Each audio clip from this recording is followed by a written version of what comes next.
Hello everyone, I'm Randy Suarez, aka Silver Crow, and before I start this video, I would like to say Happy Thanksgiving. I know this video is going to drop a few days after Thanksgiving, but I've been busy. Like I said in one of my other videos, I work. work, and sadly more work. Um, so I'm a little bit late, but this is going to be my seventh Bleach Thousand Blood War arc review, and what an episode! Woo, man! It started out basically Yamamoto basically predicting his own death. If y'all don't know, like during the manga,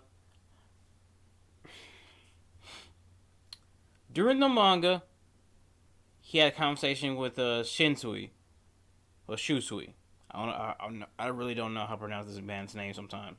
Shusui, saying that, hey, if I become this monster again, it's most likely I'm going to die. And he did again. He basically died.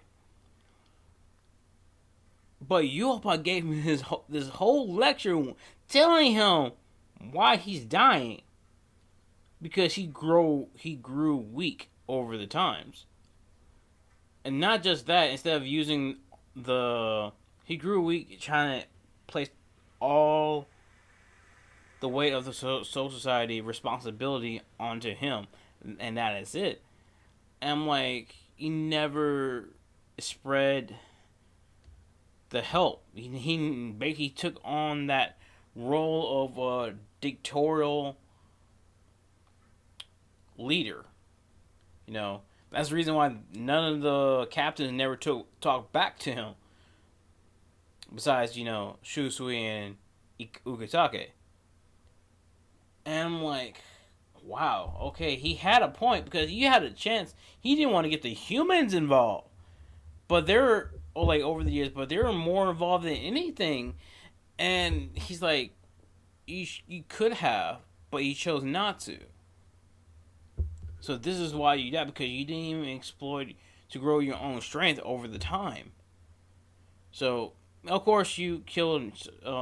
First of all, before I even continue on this part, them introducing the old guard for the 13 court guard squads, man, the Gote 13, the original Gote 1,000 years ago, man.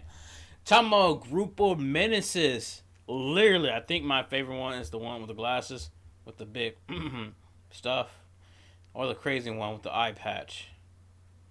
Give me those crazy eyes. Anyway, lost in thought.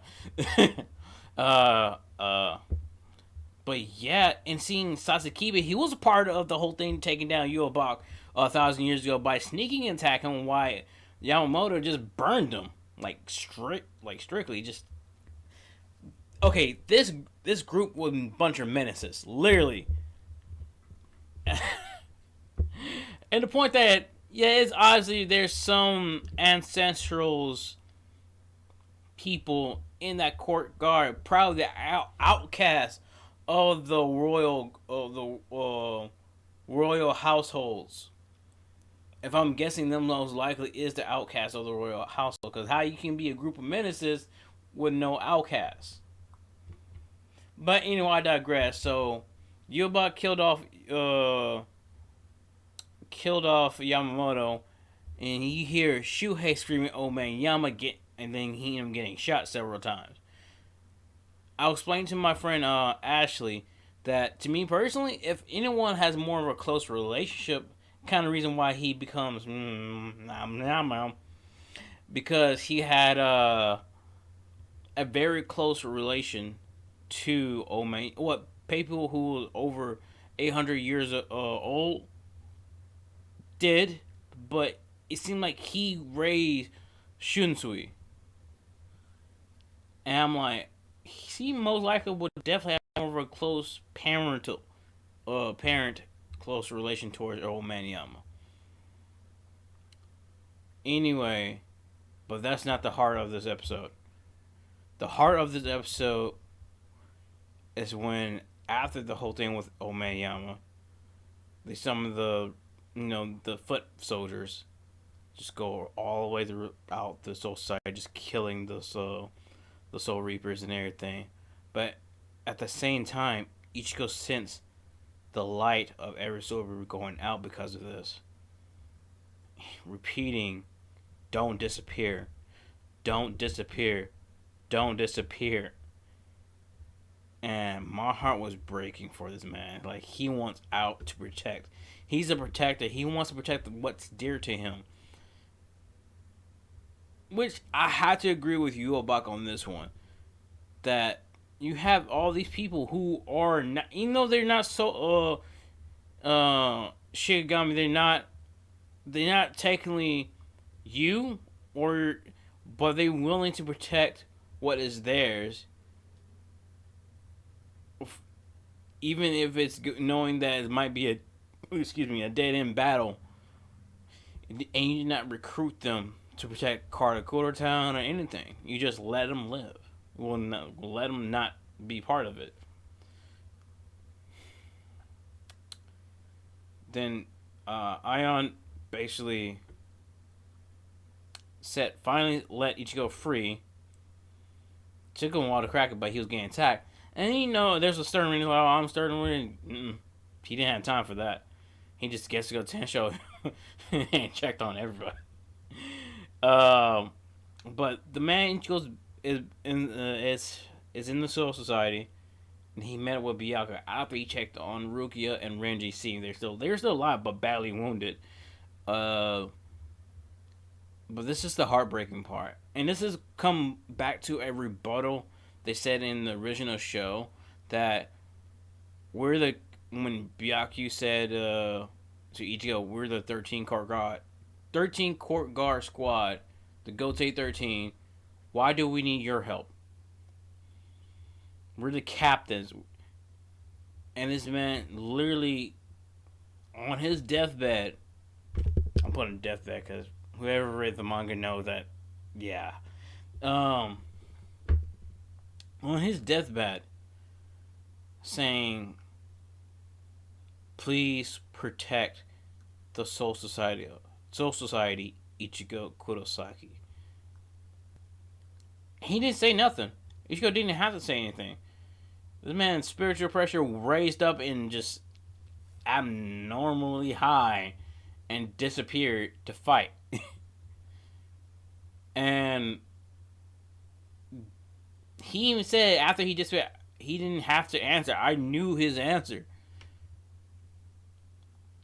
Because he felt bad leading, not just leading his men to death, knowing that there's stuff that could have been done to prevent this. And this is what Maruyuri told the old man a few episodes back. I even said it. Maruyuri was right.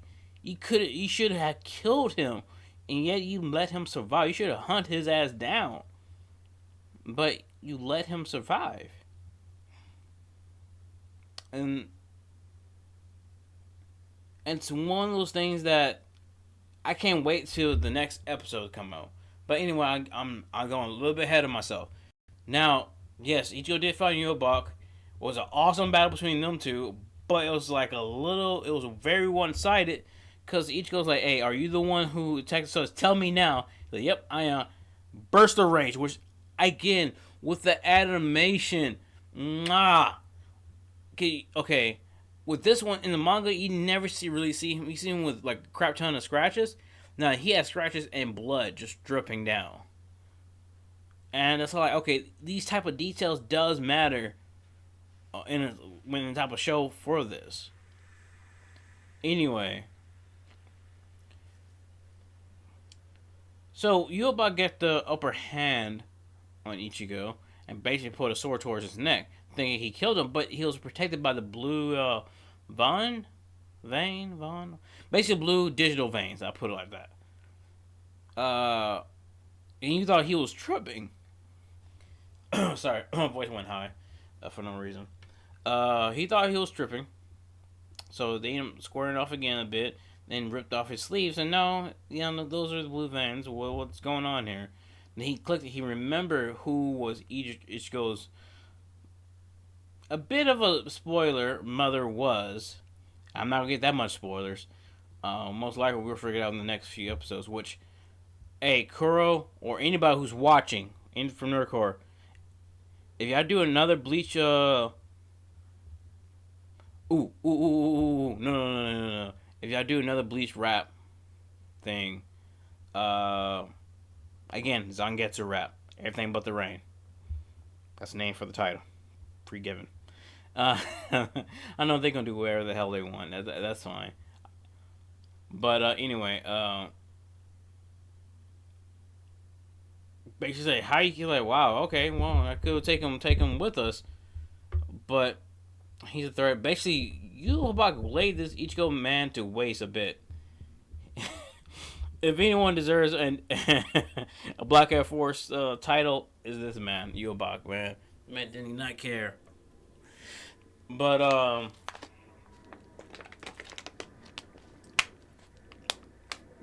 course, Ichigo survived thanks to Aizen. Aizen used his Kukai Sogetsu while Yubak was visiting him without him knowing. Still saying that Aizen is still a dangerous man that cannot be killed. He's still, but cannot be killed. But anyway, he and this time it was time for them to go. It was already too late. He couldn't take it. To go back with him to. So the episode's called "Born in the Dark," which is perfect for this episode because that's actually this episode contains the chapters from what 511 to 5 11, 12, 13, 14, 15. 511 to 514. 514, yeah, if I remember correctly. So, and Ichigo's trying to tell him, hey, I'm not done. I still want to fight you. Then his second hand, his right hand man, basically broke Zangetsu. While disappearing, saying, I'll see you again. Heal up, my son that's born in the dark. Now, also the ending matches when we're showing the images of the old 13 Court Guard, which that was a very nice touch. So anyway, that is it for this episode 7 review of Bleach the Thousand Year Old Blood War arc. And like I said before, I will continue doing this until this arc is over. Next episode looks like we're getting introduced to the Zero Division as well. So, till next time, like, comment, subscribe to my channel. So, peace out next time. Kakui.